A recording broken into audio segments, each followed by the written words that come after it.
Boys and girls, I hope you enjoyed the story. Do you know that this story of Saul and the donkeys shows us about the wonderful providence of God? Now that's a very big word. What does it mean? It means that God controls all things and makes them work according to his plan. So boys and girls, nothing happens by accident. Every bird that lands on the ground, every star twinkling in the sky, and every hair on your head is placed exactly where God wants it to be. You see, God is like a great orchestra conductor directing the musicians in a concert hall. So even though the musicians are able to each play on their own, they follow the waving baton of the conductor to create beautiful music. That is how God directs everything in our lives. So when Saul's father lost his donkeys, did it happen by accident?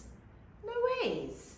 It was directed by the providence of God as a part of his plan to lead Saul to Samuel. At the end of the story, we see God's providence again.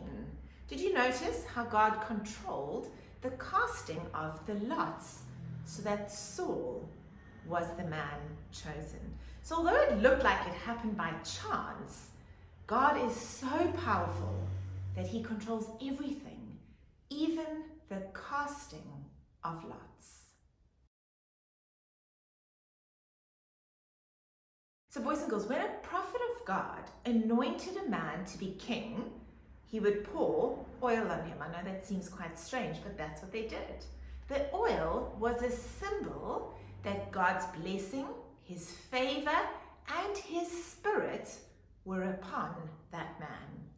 Anytime a man is anointed to be God's king in the scriptures, it always points us forward, boys and girls, to Jesus, who is called God's anointed.